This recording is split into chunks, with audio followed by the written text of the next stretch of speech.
अच्छा, non banking financial company.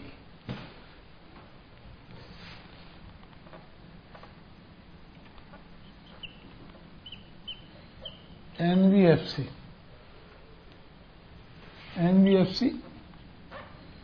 ये बेटे आरबीआई से रजिस्टर्ड होती हैं। नॉन बैंकिंग फाइनेंशियल कंपनी के बारे में तो बेटे ये नॉन बैंकिंग फाइनेंशियल कंपनी क्या होती है? जो कंपनी फाइनेंस का काम कर रही हैं लेकिन जिनको बैंक का लाइसेंस नहीं मिला है। नॉन बैंकिंग का मतलब बैंकिंग का लाइसेंस नहीं और फाइनेंस का काम ये बेटे नॉन बैंकिंग फाइनेंस कंपनी हो गई। ठीक है, तो फाइनेंस का काम बेटे दो तरह का होता है। तो बेटे दो कैटेगरी हैं, ए और बी। ठीक है, तो बेटे एक होता है डिपॉजिट एक्सेप्ट करना प्लस लोन या एडवांस देना, और बी कैटेगरी में ओनली लोन एडवांस देना, नो पब्लिक डिपॉजिट। ठीक है, अब बेटे ये जो डिपॉजिट्स हैं ये भी बेटे टर्म डिपॉजिट्स, कौन से? स्पेसिफिक टाइम की। जबकि बैंकिंग कंपनी होती है, बैंक डिमांड एंड टर्म्स दोनों तरह के लोन ले सकती, दोनों तरह के डिपॉजिट ले सकती है। डिमांड का मतलब चेक इशू कर सकती है, यानी जब भी मांगा जाए तब पेमेंट हो सकता है। तो बेटे समझ में आया? तो बेटे एनबीएफसी बैंक क्या होती है? बैंक आपसे ऐसा डिपॉजिट ले सकती है जो आप जब मांगे तब पेमेंट किया जा सकता है। ओके, लेकिन बेटे जो नॉन बैंकिंग फाइनेंस कंपनी होती है, ये जो नॉन बैंकिंग फाइनेंस कंपनी है, इसमें दो तरह के लाइसेंस आरबीआई देता है। एक होता है लाइसेंस ए, एक बी। ये बेटे अभी केवल कुछ ही कंपनियों को लाइसेंस ए जो है वो केवल बेटे 570 कंपनियों को, केवल 570 कंपनीज को अभी तक लाइसेंस दिया है। कितनी कंपनीज को दिया है? 570 कंपनीज को। ओके, यू कैन राइट 600 से कम कंपनीज को। तो बेटे ये जो कंपनी है वो पब्लिक से डिपॉजिट भी ले सकती हैं और लोन एडवांस दे सकती हैं। जो बी कैटेगरी कंपनी होती हैं वो लोन एडवांस दे सकती हैं लेकिन पब्लिक से डिपॉजिट नहीं ले सकती। ओके, तो समझ में आया क्या बैंक में फर्क है? लेकिन ये बेटे डिमांड डिपॉजिट नहीं ले सकती, यानी ऐसा डिपॉजिट नहीं ले सकती कि जब मांगो तब वापस, जब मांगो तब वापस वाला डिपॉजिट ये नहीं दे सकती। ये केवल एक फिक्स टर्म्स के लिए, जो कि फिक्स टर्म्स क्या हो सकती है? तो बेटे ये टर्म्स हो सकती है। तो बेटे ये टर्म डिपॉजिट कम से कम 12 महीने से लेके 60 महीने, 12 महीने कम से कम, उससे छोटा कम टाइम का भी नहीं ले सकती और ज्यादा टाइम का भी नहीं ले सकती। समझ में आया? एनबीएफसी क्या है? 12 महीने से कम का नहीं ले सकती और 60 महीने से ज्यादा का नहीं ले सकती। ओके,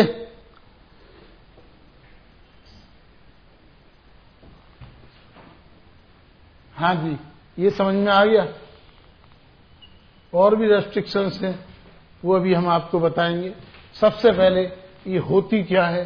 तो बेटे इसके लिए एक तो बेटे ये कंपनी होती हैं, रजिस्टर्ड होती हैं अंडर कंपनीज एक्ट। दूसरा बेटे इनको आरबीआई से लाइसेंस मिला होता है, ए कैटेगरी का या बी कैटेगरी का। ओके, ठीक है। उसके अलावा इनके फंक्शन क्या होते हैं, ये बेटे काम करती हैं लोन एंड एडवांस का। किसका काम करती हैं? लोन का, एडवांस का, लीजिंग का, हायर परचेज का,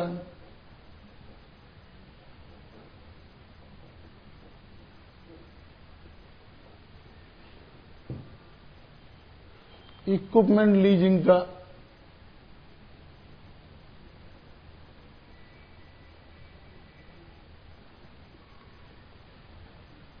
चिट फंड का,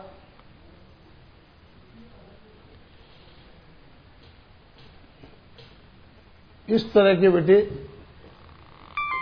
इंश्योरेंस का।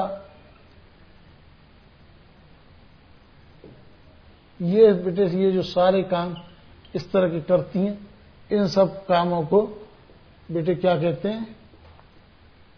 एनबीएफसी। करीब बेटे ये 15,000 करोड़ का बिजनेस कर रही हैं। कितने का? 15,000 करोड़ का बिजनेस कर रही हैं। मोस्टली जो इनका कंट्रीब्यूशन है, मोस्टली कंट्रीब्यूशन इनका ट्रक, बस, व्हीकल्स, कार, इन फाइनेंसिंग में सबसे ज्यादा बिजनेस जो है एनबीएफसी का, वो व्हीकल फाइनेंसिंग में इनका कंट्रीब्यूशन सबसे ज्यादा कंट्रीब्यूशन है। तो ये मैंने थोड़ा थोड़ा आपको बेसिकली एनबीएफसी का ओवरऑल व्यू कि होती क्या है, कैसे ये बैंक से डिफरेंस है, बैंक बेटे डिमांड, बैंक और इनमें फर्क क्या है। बैंक डिमांड डिपॉजिट ले सकते, ये डिमांड डिपॉजिट नहीं ले सकती। और ये भी दो तरह की होती हैं। इनको कैटेगरी ए का लाइसेंस मिला है, वो डिपॉजिट ले सकते हैं। जो कैटेगरी बी का लाइसेंस मिला है, वो बेटे केवल दे सकते हैं, वो ले नहीं सकते। केवल अपनी कैपिटल से बेटे पैसे दे दे के इन्वेस्ट कर सकते हैं। ओके, तो ये कंपनी होती है रजिस्टर्ड। कंपनीज एक्ट में आज की डेट में इसकी minimum paid up capital 2 crore होनी जरूरी है। मिनिमम 2 करोड़, 2 करोड़ कैपिटल होनी जरूरी है। ओके,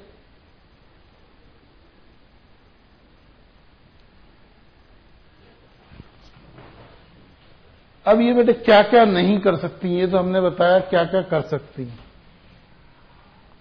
ठीक है, अब बेटे इन कंपनी, ये जो कंपनीज हैं एनबीएफसी, ये NBFC can't do following function. Can't do क्या कर नहीं कर सकती, नहीं क्या क्या नहीं कर सकती बेटे? एग्रीकल्चर नहीं कर सकती। एग्रीकल्चर, इंडस्ट्री का काम करने वाली, या सेल परचेज ऑफ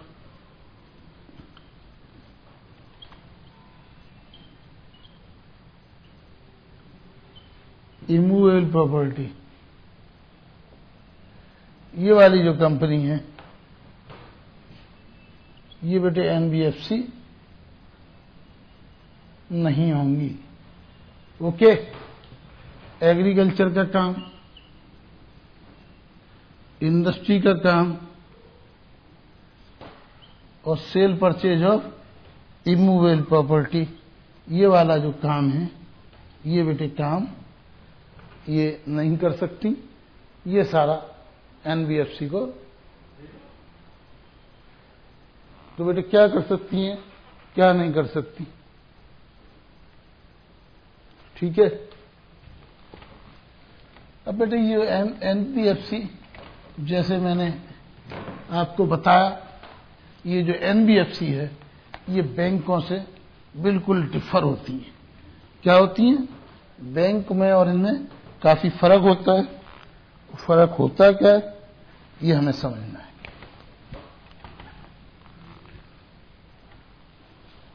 तो बेटे फर्क क्या होता है एनबीएफसी में और बैंकों में? फर्क होता है, पहला फर्क मैंने बताया, कांट एक्सेप्ट डिमांड डिपॉजिट्स,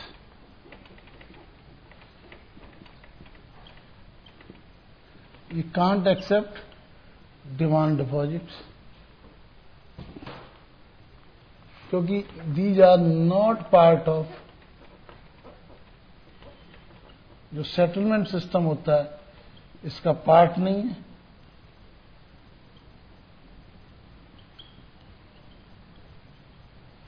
इसलिए ये can't issue chequebook, can't issue chequebook, ये चेकबुक इशू कर नहीं सकती। ठीक है। इसके अलावा जो डीआईजीसी होती है, डीआईसीजीसी होती है, तो डीआईसीजीसी का जो इंश्योरेंस क्लेम है वो भी इनको नहीं मिलता है। क्लियर? ओके, ये बेटे समझ में आया? ये बैंकों से कैसे डिफर होती हैं, ये मैंने आपको थोड़ा थोड़ा बताया। अब बेटे सारी एनबीएफसी आरबीआई के अंडर नहीं आती। कुछ एनबीएफसी होती हैं जो 45 IA सेक्शन के अंदर आरबीआई के अंदर आती हैं। कुछ बेटे होती हैं जो हाउसिंग फाइनेंस है वो नेशनल हाउसिंग बैंक के अंदर से गवर्न होती हैं। कुछ बेटे निधि कंपनी होती हैं, ये बेटे कंपनी एक्ट से गवर्न होती हैं। शेयर ब्रोकिंग होती हैं, ये बेटे सेबी से गवर्न होती हैं। और इंश्योरेंस कंपनी होती हैं, ये IRDA से गवर्न होती हैं। तो बेटे केवल अलग अलग ये सारी कुछ कुल मिला के होती हैं नॉन बैंकिंग फाइनेंस कंपनी हैं। ठीक है। तो बेसिकली जो अपने यहां कवर होती हैं वो कंपनियां हैं बेटे equipment leasing, equipment leasing company, hire purchase company, equipment leasing company, hire purchase company, loan company और इन्वेस्टमेंट कंपनी। हम बेसिकली 4 भागों में बांटते हैं इनको, equipment company, hire purchase company, loan company and investment company. Okay. एक कंपनी बेटे 6 दिसंबर 2006 से एक और कंपनी आई जिसको काम कहा गया असेट फाइनेंस कंपनी। तो बेटे आपने उसी समय बेटे सर्फ एसआई एक्ट यानी सिक्योरिटाइजेशन एक्ट आपने कॉर्पोरेट लॉ में पढ़ा होगा, वो आया। तो बेटे ये बनी आपकी सर्फ एसआई एक्ट। ओके। ये बेटे एनपीएफसी को फुल फॉर्म जैसे आपको बताया, ये क्या होती है? Non banking finance company. लेकिन इन नॉन बैंकिंग फाइनेंस कंपनीज को बेटे किसी और नाम से भी पुकार सकते हैं क्या? हाँ जी बताइए साहब, और किस किस नाम से पुकार सकते हैं? तो बेटे इनको नॉन डिपॉजिट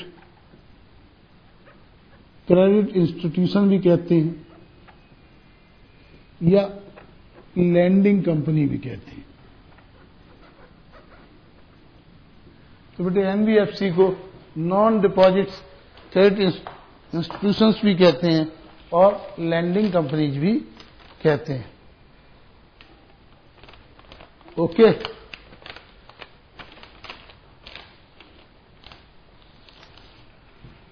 अब बेटे यदि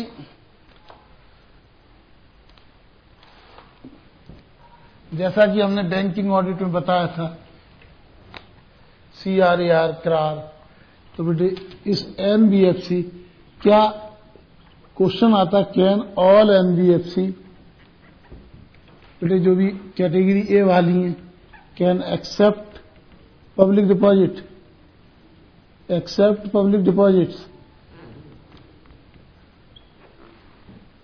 तो बेटे क्या सारी NBFC, can all NBFC accept public deposits? बेटे इसका आंसर इज नो। केवल बेटे जिसका CRAR यानी करार, क्रेडिट रिस्क असेट्स रेशो, जो बेटे बैंक में 10% होता है, यहां 15% हो, साथ में उसकी क्रेडिट रेटिंग हो और साथ में क्रेडिट रेटिंग 1.5 हो, वही एनबीएफसी डिपॉजिट एक्सेप्ट कर सकती है। ठीक है। अब बेटे ये जो एनबीएफसी है ये हमको चेक करना है। ये बेटे 11% से ज्यादा का इंटरेस्ट नहीं दे सकती। कितना इंटरेस्ट नहीं दे सकती? ये जो बेटे एनबीएफसी है 11% मैक्सिमम इंटरेस्ट रेट है, और जो इसकी कंपाउंडिंग है बेटे, कई बार क्या होता है डेली कंपाउंडिंग करके इंटरेस्ट, कंपाउंडिंग 1 मंथ से ज्यादा नहीं हो सकती, 1 मंथ से कम कंपाउंडिंग नहीं हो सकती। Period compounding, period of compounding at least 1 month. Okay, 12 month से लेके 60 मंथ तक का पीरियड का ये लोन दे सकती हैं। ठीक है।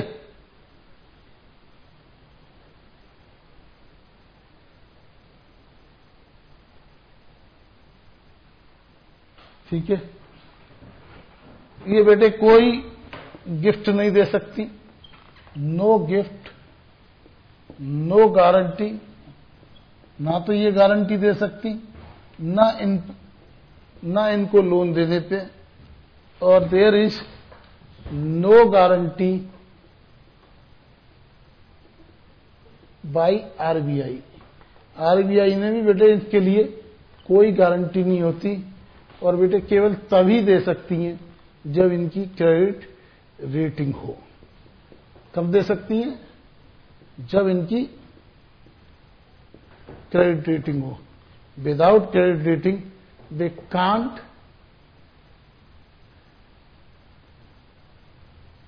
पे इंटरेस्ट, कांट एक्सेप्ट डिपॉजिट्स।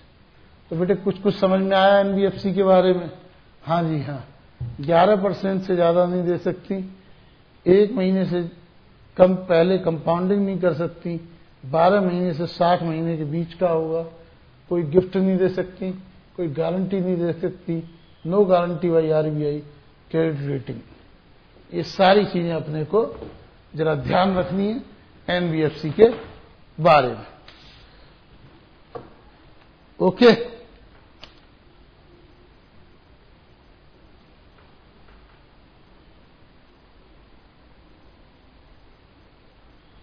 तो बेटे क्रेडिट रेटिंग के बारे में काफी कुछ हम आपको उस समय बताया जब सेबी की गाइडलाइंस कॉर्पोरेट लॉ के अंदर हम बताते हैं, तो बेटे काफी कुछ आपको बता देते हैं, क्योंकि कई तरह की एजेंसी हैं तो बेटे अलग अलग तरीके से देती हैं। तो बेटे यदि क्रिसिल की एजेंसी क्रिसिल है तो हमारी FA से लेके माइनस FA के बीच में क्रेडिट रेटिंग होनी चाहिए। यदि हमारी केयर की है, इकरा की है, ICRA है, तो बेटे हमारी MA से लेके माइनस MA के बीच में होनी चाहिए।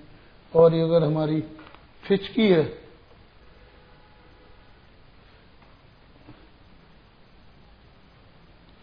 केयर की है, तो बेटे हमारी BBD FD। तो बेटे ये क्रेडिट रेटिंग डिफरेंट एजेंसी की हैं, ये वाली हमारी यदि क्रेडिट रेटिंग है तभी NBFC डिपॉजिट एक्सेप्ट कर सकती है, अदरवाइज ठीक है।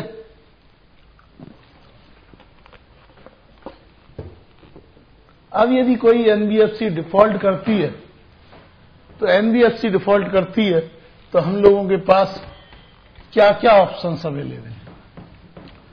NBFC अगर डिफॉल्ट करती है तो क्या क्या ऑप्शन अवेलेबल हैं।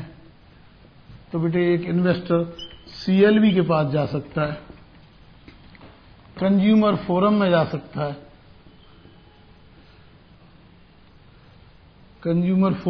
सकता है, या सिविल सूट फाइल कर सकता है।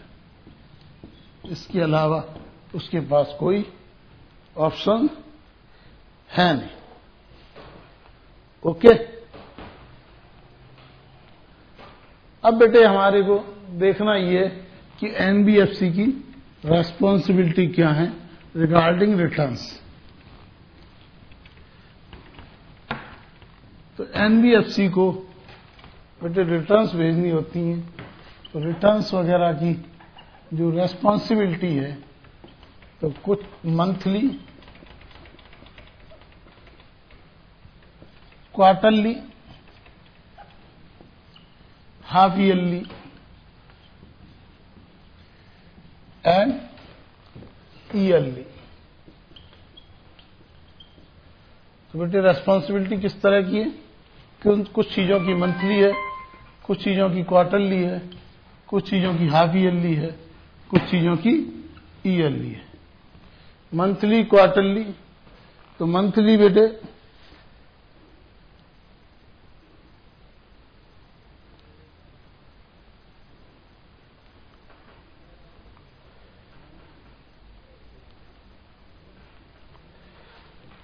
मंथली की बेटे डिपॉजिट्स कि उसको मंथली रिपोर्ट देनी होती है, क्वार्टरली उसको देनी होती है लिक्विड एसेट्स की, हाफ ईयरली उसको देनी होती है जो NBFC के प्रूडेंशियल नॉर्म्स हैं, जैसे बैंक के अंदर प्रूडेंशियल IRAC नॉर्म्स, और ईयरली इसको रेटिंग करानी होती है।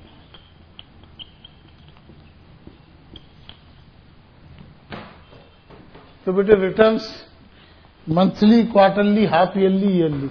डिपॉजिट्स की मंथली रिटर्न देनी होती है, लिक्विड एसेट्स की क्वार्टरली रिटर्न देनी होती है, NBFC प्रूडेंशियल नॉर्म्स की हाफ ईयरली रिपोर्ट देनी होती है, और ईयरली रेटिंग करानी होती है।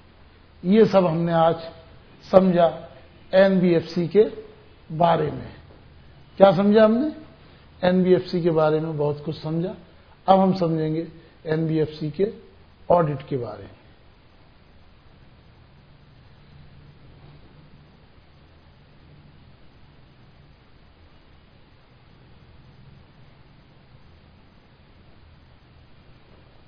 अब समझते हैं NBFC के ऑडिट के बारे में।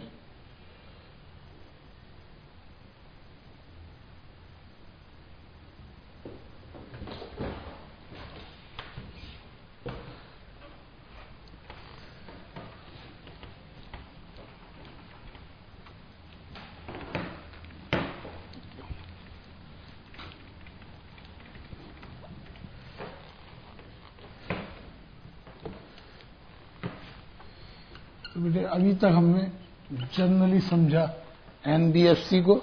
अब एनबीएफसी के ऑडिट के बारे में, तो बेटे ऑडिट के पर्पज से एक होती है एनबीएफसी, एक होती है एमबीएफसी, एक होती है एमबीसी और एक होती है एमएनबीसी। तो बेटे ये जो है एनबीएफसी होती हैं, जिनको हम जनरली एनबीएफसी मानते हैं, जिसमें बेटे क्या होती हैं, एक होती है बेटे लीजिंग कंपनी,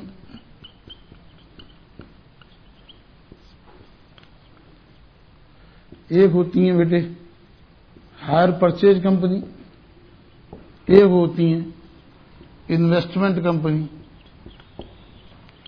और एक होती है loan company. Leasing company, hire purchase company, investment company and loan company, ये 4 कंपनी होती हैं। ठीक है। और ज्यादा करो तो बेटे एक हो जाती है आरएनबीसी, यानी रेजिडुअल नॉन बैंकिंग कंपनी। ये एमबीएफसी क्या होती हैं, ये बेटे जो निधि कंपनी होती हैं सेक्शन 620A के अंदर, कंपनीज एक्ट के अंदर, और एमबीसी जो होती हैं जो पोटेंशियल निधि कंपनी होती हैं, जो पोटेंशियल निधि कंपनी होती हैं, यानी जो निधि कंपनी बन सकती हैं। ठीक है। ये होती हैं बेटे एमएनबीसी, जिनको हम लोग चिट फंड कंपनी के नाम से जानते हैं। जैसे बेटे ये आजकल कमेटी होती हैं या किटी पार्टी होती हैं, जिसमें सभी लोग चिट डाल लेते हैं, इसी तरह बेटे एनबीएफसी, एमएनबीसी होती हैं, ये चिट फंड कंपनी होती हैं। जो सब कुछ इसमें नहीं आता वो सब आता है रेजिडुअल नॉन बैंकिंग कंपनी में, आरएनबीसी के अंदर। समझ में आया? Yes sir. तो बेटे ये आपकी हुई एनबीएफसी, एमबीएफसी, एमबीसी, एमएनबीसी एंड आरएनबीसी। ओके।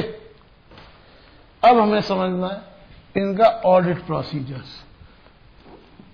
बेटे ऑडिट प्रोसीजर्स जैसे और सब कंपनीज का होता है और स्टैंडर्ड्स का होता है, तो ऑडिट प्रोसीजर्स इसके अंदर भी हमारा जो मेन ऑब्जेक्टिव होता है वो हमको ट्रू एंड फेयर होता है। मेन ऑब्जेक्टिव क्या होता है? तो बेटे ऑडिट का main objective true and fair होता है। तो इसके लिए हम लोग करते क्या है, सबसे पहले इसके बिजनेस को समझते हैं, उसके बाद इंटरनल कंट्रोल को समझते हैं, साथ में हमें ये देखना होता है कि बेटे 2 करोड़ की कैपिटल जरूरी है तभी इसका रजिस्ट्रेशन होता है। साथ में हमको देखना होता है कि 20% प्रॉफिट जिस तरह बैंक में करते थे इसमें स्टेटरी रिजर्व में ट्रांसफर करना होता है। ये सारी चीजें हमारे लिए मेन इंपॉर्टेंट होती। ठीक है।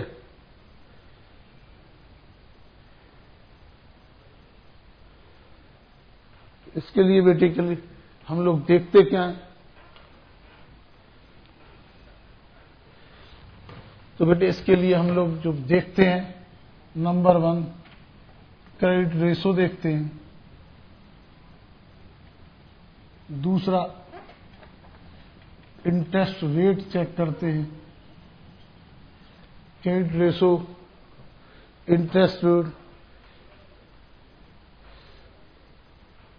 ठीक है। कोई भी जो भी आपका जब भी डिपॉजिट हो, डिपॉजिट के साथ जैसे शेयर एप्लीकेशन होती है, डिपॉजिट एप्लीकेशन होना जरूरी है। उसके अलावा बेटे जब भी डिपॉजिट मांगा जाए तो जिस तरह कंपनी के केस में प्रोस्पेक्टस मांगा जाता है, इसमें statement in lieu of prospectus issue होना जरूरी होता है। क्या होता है? Statement in lieu of prospectus जरूरी होता है, तो हमें ये देखना है कि statement in lieu of prospectus issue किया गया है या नहीं। फिर हम लोग क्या करते हैं, डिपॉजिट रजिस्टर को चेक करते हैं। किसको चेक करते हैं? डिपॉजिट रजिस्टर को चेक करते हैं। उसके बाद में बेटे इसका जो इन्वेस्टमेंट है वो अप्रूव्ड सिक्योरिटीज में या अप्रूव्ड जगह किया गया है, ये देखते हैं। ठीक है, तो बेटे इसको साथ में देखते हैं। 6 महीने इसकी रिटर्न जमा करनी होती है 6 month from the close of the year.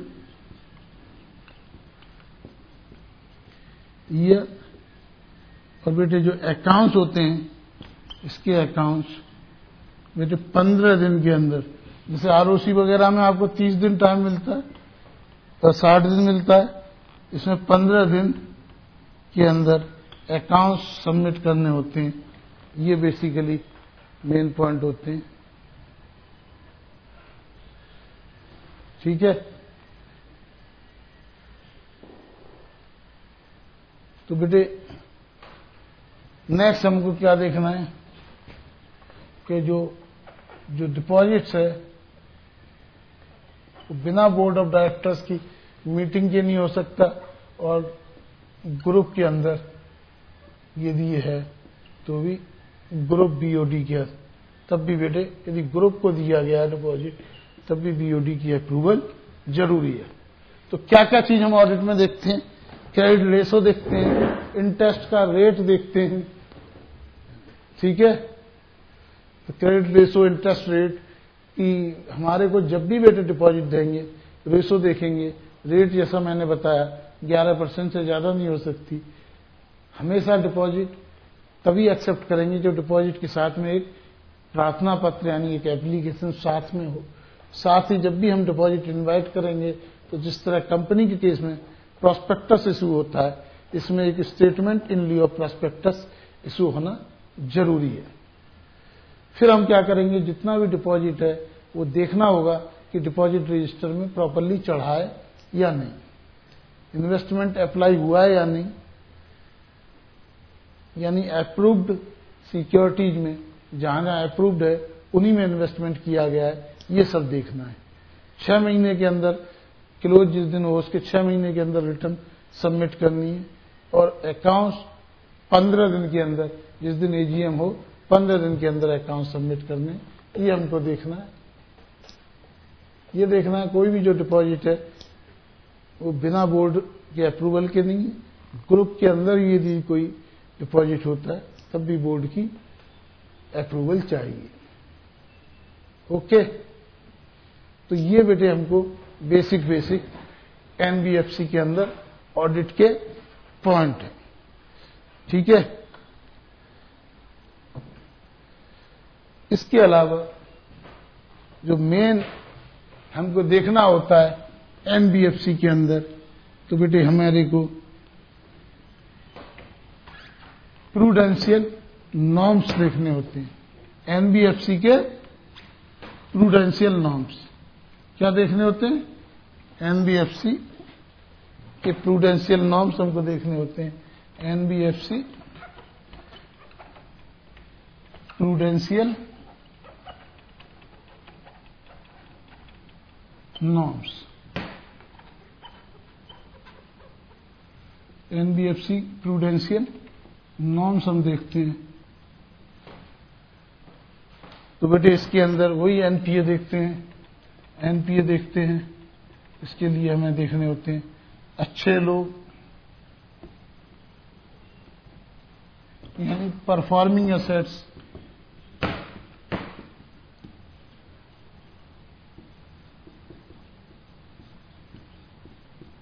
जिसको हम कहते हैं स्टैंडर्ड एसेट्स। उसके बाद में हमको देखने होते हैं बुरे लोग, that is NPA, non performing assets यानी सब स्टैंडर्ड, उसके बाद बहुत बुरे यानी डाउटफुल, बन और भी ज्यादा बहुत ही ज्यादा बुरे, तो बेटे डाउटफुल 2, और उसके बाद में निकृष्ट लोग लॉस असेट्स। तो जिस तरह बेटे बैंक के अंदर हम प्रोविजनिंग करते थे, इसी तरह बेटे इसके अंदर हमको क्या करना है, केवल अच्छे लोगों की इनकम हम लेंगे एक्रूड बेसिस पर, और बेटे जो बुरे लोग हैं उनकी लेंगे कैश बेसिस पर। तो बेटे इस तरह हम लोग इनकम रिकॉग्नाइज करेंगे। ओके, और प्रोविजनिंग हमको उसी तरह से करनी है जिस तरह हम बैंक में करते थे।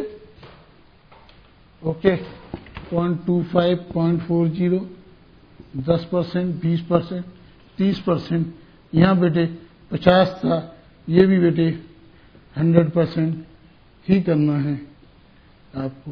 तो ये हमको एनबीएफसी प्रूडेंशियल नॉर्म्स को हमको ध्यान में रखना है। ओके, अब हम जल्दी से आपको 4 तरह के जो कंपनी होती हैं उनके लिए ऑडिट की चेकलिस्ट, वो चाहे आपका इंटरनल ऑडिट हो, स्टैट्यूटरी ऑडिट हो, तो जल्दी से 4 तरह की जो कंपनी है, इन 4 तरह के ऑडिट की एक चेकलिस्ट और बता देते हैं, जिससे कि आप एनबीएफसी के बारे में काफी कुछ समझ जाए। ठीक है, तो आ रहा है कहीं, ऐसा तो नहीं बहुत तेज तेज चल रहा है? नहीं सर, तेज तो हमको अब चलना ही है, क्योंकि एग्जाम नजदीक आता जा रहा है।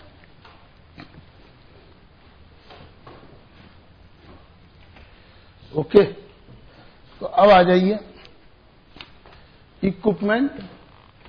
तो बेटे पहली कंपनी जो हम सोच रहे हैं, इसको कहते हैं equipment lease finance company,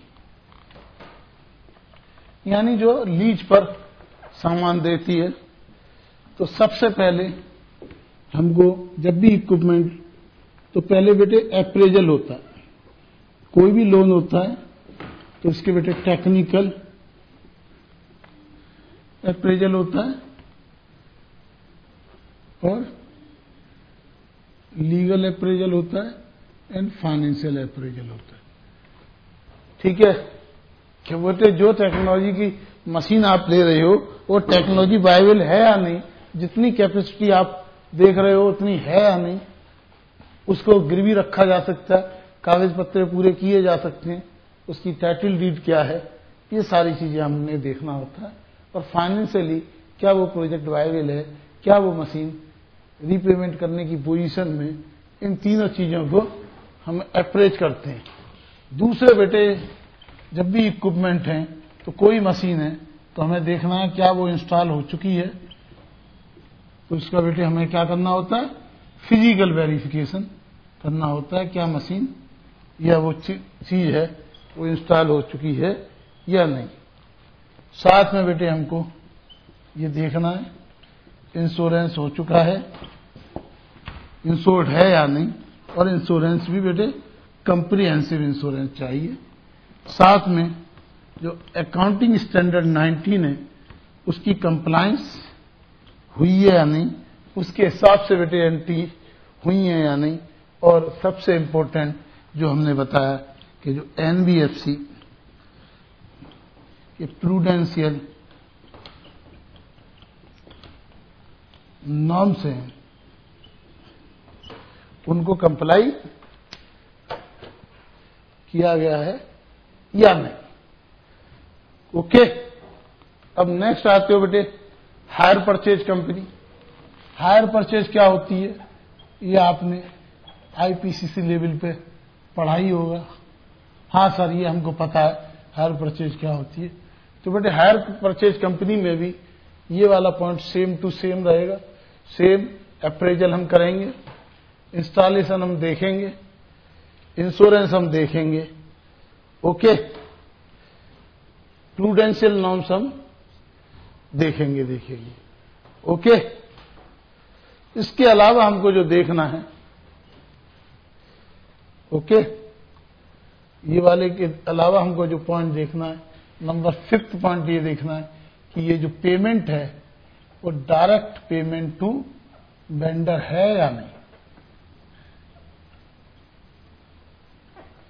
payment जो है डायरेक्ट है, चार्ज रजिस्टर है या नहीं, चार्ज रजिस्टर्ड है या नहीं, ठीक है। यदि व्हीकल है तो आरसी पर हमारा नाम यानी एंडोर्समेंट है या नहीं,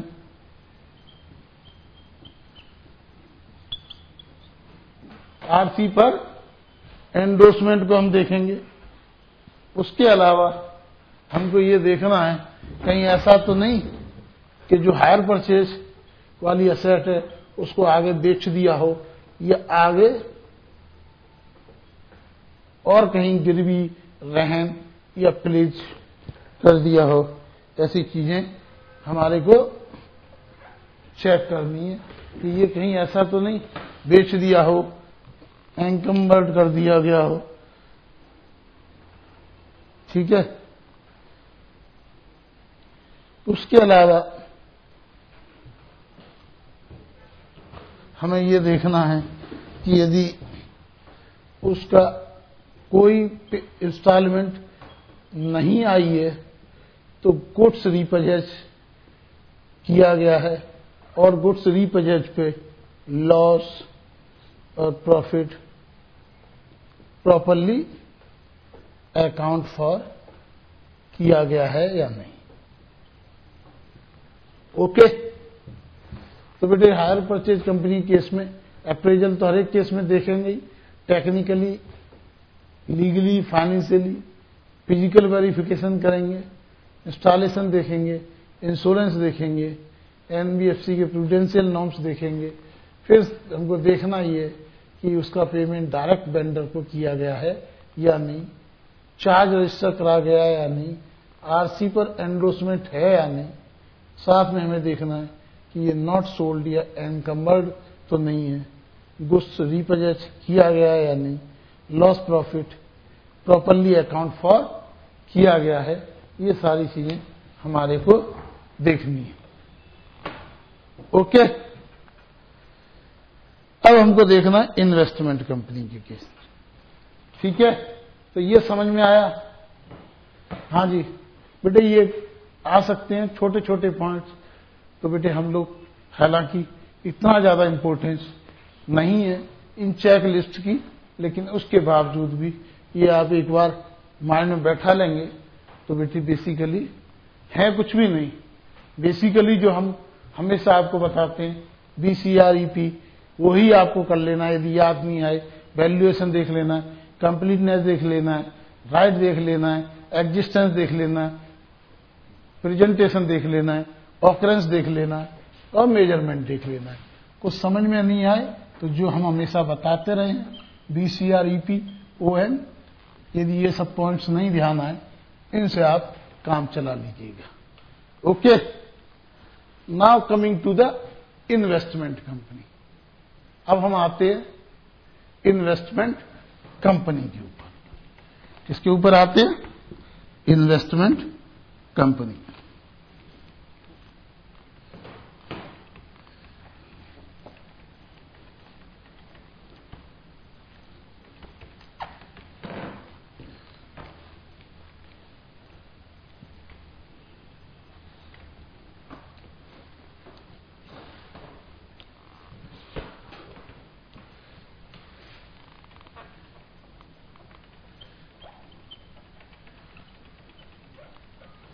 तो बेटे ये इन्वेस्टमेंट कंपनी से मतलब ही है कि इन्वेस्ट करती है, यानी शेयर्स खरीदती है, सिक्योरिटी खरीदती है, डिवेंचर्स खरीदती है, बॉन्ड्स खरीदती है, ये सारा इन्वेस्टमेंट कंपनी। ठीक है, तो हमें सबसे पहले इन्वेस्टमेंट कंपनी का सर्टिफिकेट देखना है। इन्वेस्टमेंट कंपनी का क्या देखना है?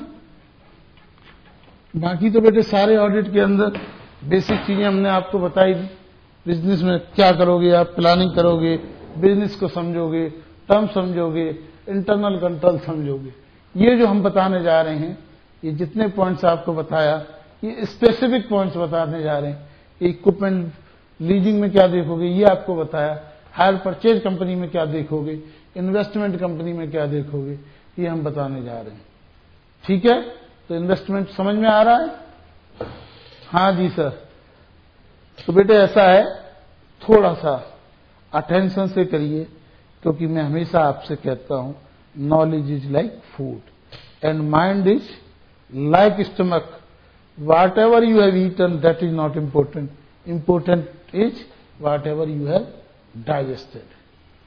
ओके, कोशिश करो, तैयारी करो और अच्छे से अच्छे नंबर लाने की कोशिश करो, ये हम आपको बताने जा रहे हैं। ठीक है, तो जरा ध्यान से करिए। इन्वेस्टमेंट कंपनी का सर्टिफिकेट देखिए। अब बेटे इन्वेस्टमेंट जैसे करना है तो बेटे दो चीजें होती हैं, एक होती है लैंडिंग, लैंडिंग का मतलब लोन, यानी डिवेंचर्स एक्सेट्रा, और एक होता है इन्वेस्टमेंट। इन्वेस्टमेंट में बेटे मालिकाना हक, जैसे बेटे शेयर्स, और लोन्स में लोन्स, एडवांसेज, डिवेंचर्स। तो बेटे एक पर्टिकुलर कंपनी के अंदर आपकी जो लोन है, लैंडिंग है, वो आपकी 15% से ज्यादा नहीं हो सकती। क्या नहीं हो सकती? 15% ऑफ द टोटल इन्वेस्ट, 15% से ज्यादा नहीं हो सकती। और ग्रुप कंपनी में कितनी नहीं हो सकती? ग्रुप कंपनी में 25% से ज्यादा नहीं हो सकती। ओके, और अगर इन्वेस्टमेंट प्लस लैंडिंग दोनों को शामिल कर दिया जाए, इन्वेस्टमेंट एंड लैंडिंग,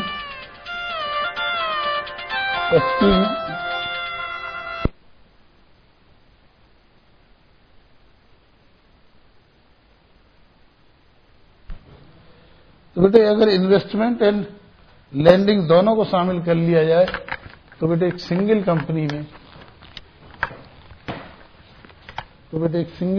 में, इन्वेस्टमेंट 15% से not more than equal to 25% single company,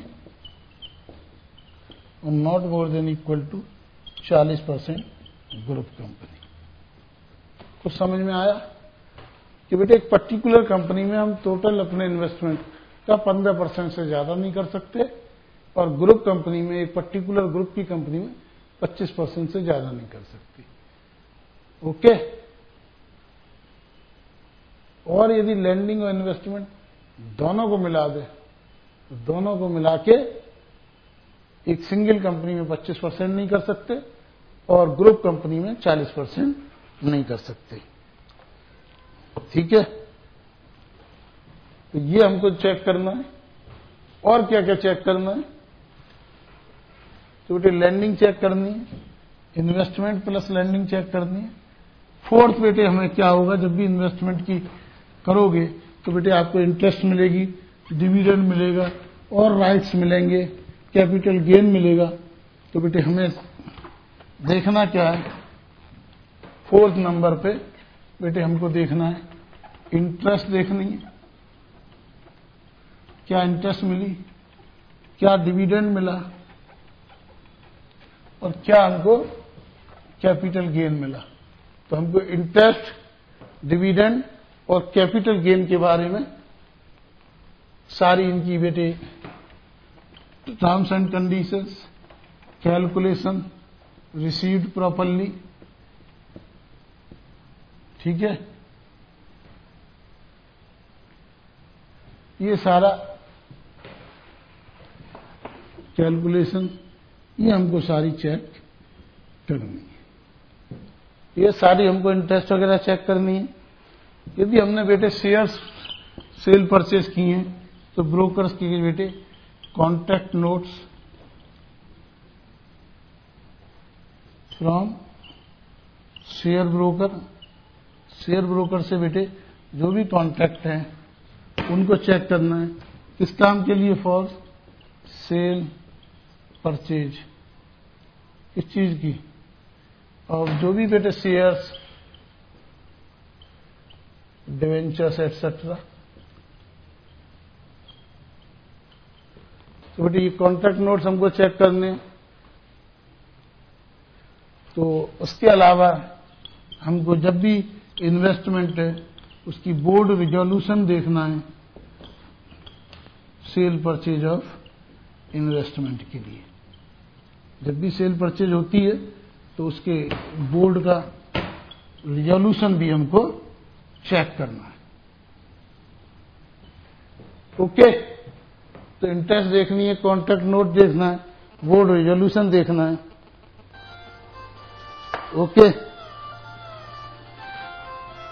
drawing power देखनी है।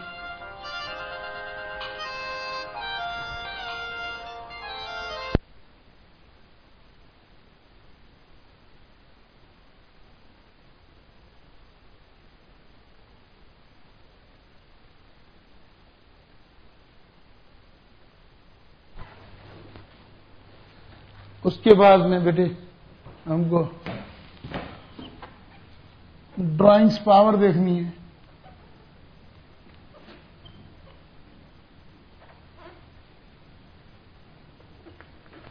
उसके अलावा बेटे हमको क्या देखना है?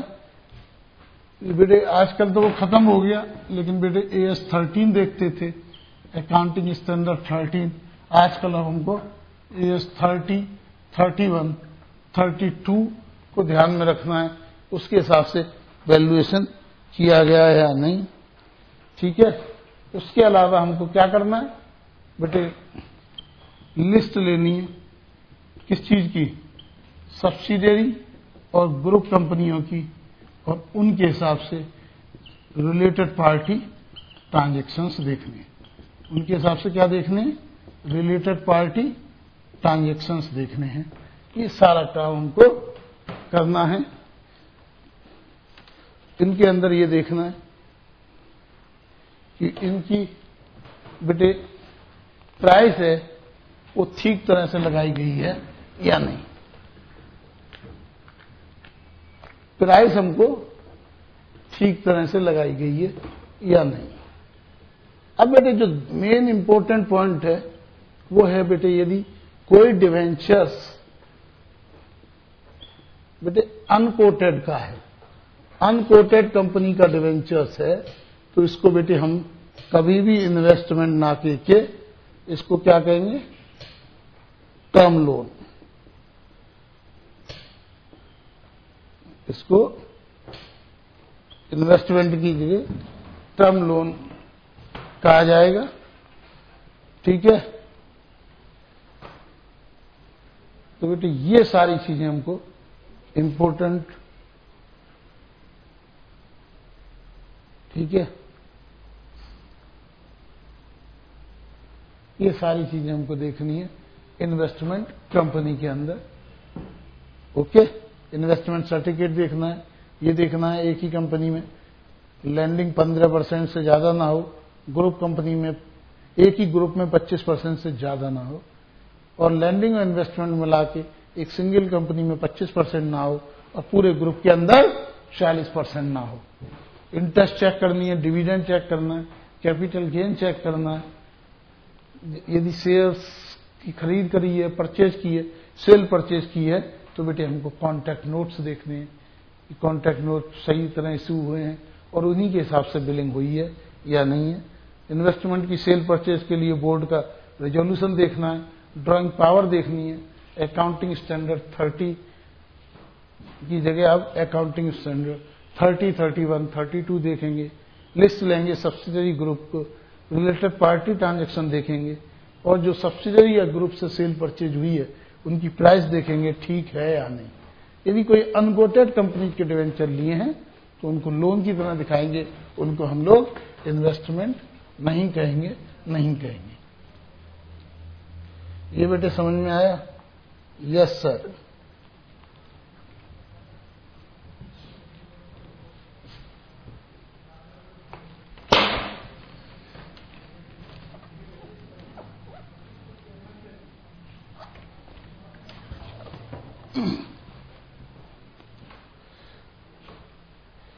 अब हमारा जो लास्ट रह गया that is loan company.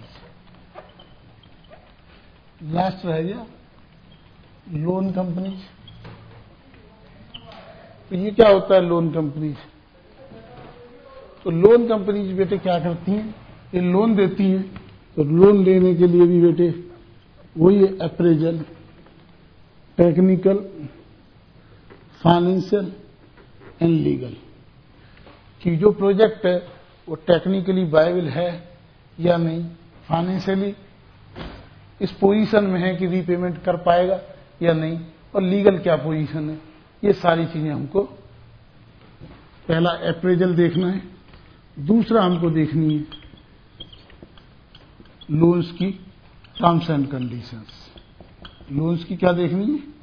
Terms and conditions देखनी है, किस बेसिस पे लोन दिया गया, क्या टर्म्स हैं, क्या कंडीशंस हैं। उसके अलावा यदि बिल्स डिस्काउंट किए गए हैं तो बेटे उनको चेक करना है। उसमें से बेटे रिबेट या अनएक्सपायर्ड पोर्शन देखना है और उसकी लायबिलिटी, कंटिंजेंट लायबिलिटी देखनी है। ओके। उसके अलावा बेटे जो लिमिट है वो लिमिट सिंगल और ग्रुप की वही 15% और 25% वाली जो लिमिट है इन्वेस्टमेंट की, वो भी हमको देखनी है। साथ में ये देखना है कि कोई भी loan company can't give no loan against own shares. अपने खुद के शेयर्स के अगेंस्ट लोन नहीं देना है। हालांकि बाईबैक अलाउ हो चुका है, लेकिन अभी भी एनबीएफसी के अंदर आरबीआई की ये रेस्ट्रिक्शन है कि आप जो है अपने शेयर्स के अगेंस्ट लोन नहीं देंगे, नहीं देंगे, नहीं देंगे। तो बेटे आप दे सकते हैं क्या? नहीं दे सकते। आप अपने शेयर्स के अगेंस्ट लोन नहीं दे सकते। साथ ही साथ आपको क्या करना है? एनबीएफसी प्रूडेंशियल नॉर्म्स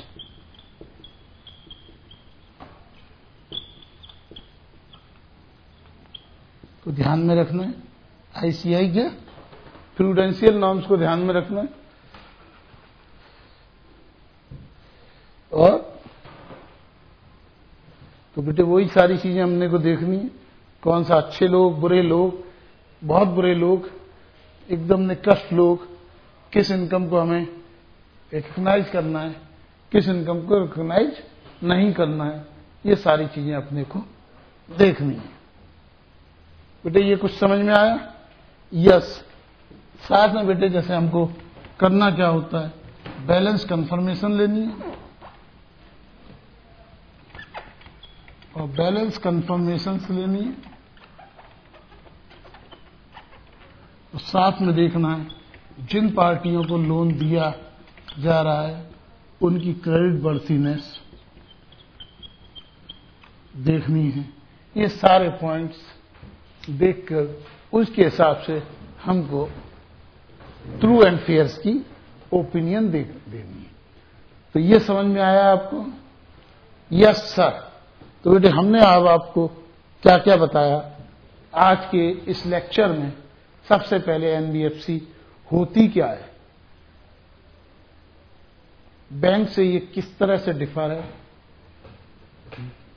ठीक है, हमने बताया कि बैंक जो है डिमांड डिपॉजिट भी ले सकते हैं, टर्म डिपॉजिट भी ले सकते हैं, लेकिन एनबीएफसी कंपनी पे या तो ए कैटेगरी का सर्टिफिकेट हो सकता है या बी कैटेगरी का सर्टिफिकेट हो सकता है। ए कैटेगरी वाली टर्म डिपॉजिट ले सकती है और लोन दे सकती है, बी कैटेगरी वाली किसी भी तरह का डिपॉजिट नहीं ले सकती, केवल लोन, एडवांस और अदर फैसिलिटीज दे सकती है। आपको बताया कि अभी तक जो है केवल 570 कंपनियां ही ए कैटेगरी का, कुछ और हो गई होंगी तो it should be less than 600 companies, क्योंकि इन कंपनियों के रजिस्ट्रेशन के लिए 2 करोड़ रुपए की जरूरत होती है। और मैंने बताया कि ये बेटे 11% से ज्यादा ब्याज नहीं ले सकती, मंथली से कम पे कंपाउंडिंग नहीं कर सकती, उसके अलावा कम से कम 12 महीने का ले सकती हैं और ज्यादा से ज्यादा 60 महीने का ले सकती हैं। जनरली इनका बहुत कंट्रीब्यूशन है, 15,000 करोड़ से ज्यादा का हिंदुस्तान में व्यापार कर रही है, लेकिन ये व्यापार जनरली ट्रक का, कार का, व्हीकल्स के क्षेत्र में एनबीएफसी ने क्रांति की हुई है और बहुत कुछ ट्रांसपोर्ट बिजनेस इन एनबीएफसी पर डिपेंड करता है। ओके, आपको बताया हमने बताया कि 6 दिसंबर 2006 को एक नई तरह की कंपनी भी आई जिनको कहते हैं असेट फाइनेंस कंपनी। इन कंपनीज का काम क्या होता है कि जो कंपनी बैंक हैं, इनको लोन्स हैं, नॉन परफॉर्मिंग असेट्स हैं, उन असेट्स को बेच रहे हैं, उन असेट्स को खरीदते हैं, यानी नॉट असेट्स, वो सिक्योरिटाइजेशन के अंदर एज ए सिक्योरिटी खरीदते हैं और आगे बेचते हैं। ठीक है, अब बेटे मैंने आपको बताया कि एनबीएफसी केवल आरबीआई से गवर्न नहीं होती, कुछ हाउसिंग फाइनेंस कंपनियां होती हैं जो नेशनल हाउसिंग बैंक से कवर होती हैं। ठीक है, निधि कंपनी होती हैं, वो कंपनी लॉ से कवर होती हैं, आरबीआई से कोई उनका मतलब नहीं होता। स्टॉक ब्रोकर होते हैं जो सेबी से गवर्न होते हैं। इंश्योरेंस कंपनी होती हैं, वो आईआरडीए से कवर होती हैं। हालांकि हम लोग जो एनबीएफसी का मतलब ले रहे हैं वो थोड़ा रेस्ट्रिक्टेड मतलब ले रहे हैं।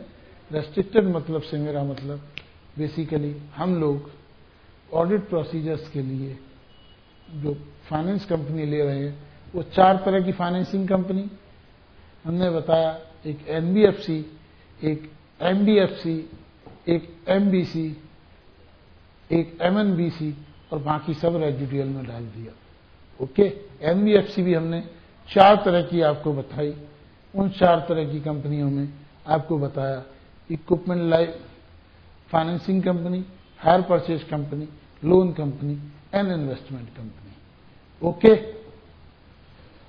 तो बेटे इन सब के प्रोसीजर्स में हमने बताया जैसा और ऑडिट में होता है, पहले बिजनेस को समझो, एंटिटी को समझो, उसके एनवायरनमेंट को समझो, उसके बारे में नॉलेज गेन करो, इंटरनल कंट्रोल को समझो, 2 करोड़ रुपए से ज्यादा की कैपिटल है इसको समझो, रजिस्ट्रेशन लिया हुआ है, ये सारी चीजें हमें देखने के बाद में बेसिक हमको इनके पॉइंट्स देखने, इस पॉइंट्स देखने के बाद में हमने आपको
तो बेटे उसके बाद में हमने आपको बताया कि कुछ हमको क्रेडिट रेशो देखना होता है इन सारी कंपनी में, इंटरेस्ट देखना होता है, ये देखना होता है जब भी डिपॉजिट्स आया है तो बेटे वो एप्लीकेशन के साथ आया है, स्टेटमेंट लीव और प्रोस्पेक्टस इशू किया गया है, डिपॉजिट रजिस्टर में एंट्री हुई है, इन्वेस्टमेंट अप्रूव्ड में किया गया है, उसकी जो रिटर्न है 6 महीने के अंदर जमा कर दी गई है आरबीआई के अंदर, बिना बीओडी के कोई डिपॉजिट नहीं हुआ है। ग्रुप कंपनी में भी कोई डिपॉजिट हुआ है, वो भी बीओडी में हुआ है, और 15 दिन के अंदर एजीएम के अंदर, एजीएम होने के 15 दिन के अंदर एनुअल अकाउंट्स जमा कर दिए गए हैं आरबीआई में। ये सारी चीजें हमने बेसिकली ये फंक्शनिंग और डिपॉजिट से रिलेटेड थी। इसके अलावा जिस तरह बैंक के आईरैक नॉर्म्स हैं, एनबीएफसी की प्रूडेंशियल गाइडलाइंस है, उनके हिसाब से बेटे जो लोग 3 महीने से पेमेंट नहीं दे रहे उनको हम एनपीए करार दे देते हैं, यानी नॉन परफॉर्मिंग एसेट्स कहते हैं। तो इसके अंदर हमको क्या करना है, स्टैंडर्ड, सब स्टैंडर्ड, डाउटफुल 1, डाउटफुल 2 और लॉस एसेट्स के अंदर सारे इन्वेस्टमेंट को बांटना है। उसमें देखना ये है कि वही जो पीए वाले जो लोग हैं उन लोगों का ही हम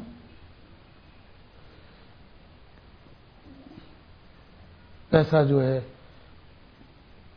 बुक करेंगे, ठीक है, उनका ही हम लोग दिखाएंगे, इनकम रिकॉग्नाइज करेंगे, और उसके बाद में इन चारों के केस में हम as per NBFC prudential guidelines provisioning करेंगे। तो इन सब प्रोविजनिंग को हमको ऑडिट के अंदर चेक करना है। ओके, बाकी आपने ये एनबीएफसी का चैप्टर इवन अकाउंट्स के अंदर भी पढ़ा हुआ, इसलिए आपको ज्यादा दिक्कत होनी नहीं चाहिए। अब बेटे जो बेसिक आपको बताया, ये जो 4 कंपनियां हैं, इन 4 कंपनियों में ऑडिट चेकलिस्ट बताई। चारों कंपनियों के अंदर हमको अप्रेजल देखना है, चारों कंपनियों के अंदर हमको एनबीएफसी नॉर्म्स देखने हैं, चारों कंपनी के अंदर हमको इंश्योरेंस देखना है, चारों कंपनी के अंदर हमको फिजिकल वेरिफिकेशन देखना है, चारों कंपनियों के अंदर हमको ये देखना है कि चार्ज रजिस्टर्ड हुआ है या नहीं, ठीक है। अब बेटे बेसिकली हमको technical appraisal, financial appraisal, legal appraisal आपको देखना है। ओके, अब बेटे जो नई कंपनी है